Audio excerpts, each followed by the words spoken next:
একটা প্রথম মনে বাংলাদেশের সিসি হয়েছিল। আপনারা সবাই ফার্স্ট থেকে শেষ পর্যন্ত সবাই ছিলেন এটার সঙ্গে। এবার সুন্দরভাবে আমরা সিসিটি করছি আর কি। গতবারে যতগুলো ভুলভ্রান্তি ছিল এগুলাকে ধুয়ে মুছে নতুন করে কিছু একটা করা যায় কিনা প্রফেশনালি T20 আমরা এবার করতে যাচ্ছি। লাস্ট 1 উইক ধরে আমরা সবাই একসঙ্গে প্র্যাকটিস করেছি। আমাদের আশা যে বেস্ট একটা টুর্নামেন্ট আমরা এবার আপনাদেরকে এবং আমাদের দর্শকদেরকে আমরা উপহার দিব।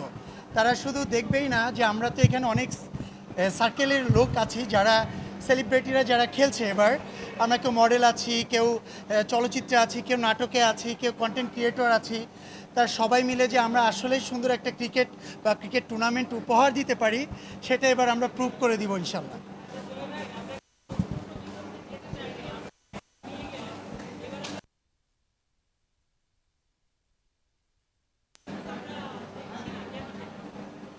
বিতর্কিত মুখ দেখছি না।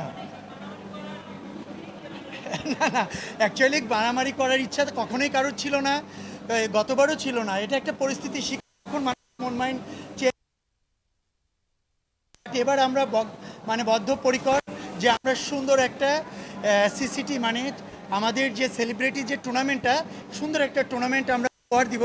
প্রথম থেকে আমরা চাচ্ছি যে আমরা প্রফেশনাল ক্রিকেটাররা যেভাবে খেলে, আমরা চাইলেও তো খেলতে পারবো না। ট্রাই করব যে 20 ওভার কীভাবে সুন্দর একটা টুর্নামেন্ট আমরা দর্শকদেরকে দিতে পারি।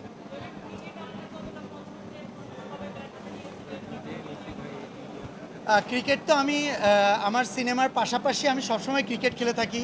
টুর্নামেন্ট, বিশেষ করে টেপ টেনিসের টুর্নামেন্টগুলো আমার রেগুলার খেলা হয়। আর ক্রিকেট বলে আমার লাস্ট হচ্ছে 5-6 বছর আগে খেলা হয়েছে। আর আমার স্বপ্নই ছিল আমি ক্রিকেটার হব, বাট কিভাবে হিরো হয়ে গেছি, চলচ্চিত্রে চলে আসছি আর কি। বাট এখনও আমার স্বপ্ন, এটা প্যাশনের একটা জায়গা, আমি ক্রিকেট খেলবো আর কি। আমি মাইলো 15 খেলেছি, বিকেএসপিতে ছিলাম, মাগুরা জেলা টিমের হয়ে খেলেছি, 3rd ডিভিশন খেলেছি, 2nd ডিভিশন খেলেছি। বাট এটা একটা প্যাশনের জায়গা অ্যাকচুয়ালি। আমি আমি জানি না প্রশ্নটা হয়ে গেছে কিনা, আমি একটু পরে জানি। সেটা হচ্ছে যে গত বছরের যে বিষয়গুলো মানে যেই কারণে যে খেলা বন্ধ হয়ে গেছে, সেইটা আসলে রোধ করার জন্য এবার কোনো ধরনের উদ্যোগ নেওয়া হচ্ছে কিনা? এবং এই ধরনের করতে পারে কিনা বা হলে সেটা কিভাবে আপনারা দেখবেন? এবার হচ্ছে ওয়ালটন প্রেজেন্ট, বসুন্ধরা গ্রুপ আছে, সাথে আকিস গ্রুপ আছে, এবং অনেক বড় বড় গ্রুপ যারা এবার স্পন্সরে কাজ করছে, এবং টোটাল সং বিসিবি পর্যন্ত এবারে টুর্নামেন্টে নিজেরা দেখছে আর কি।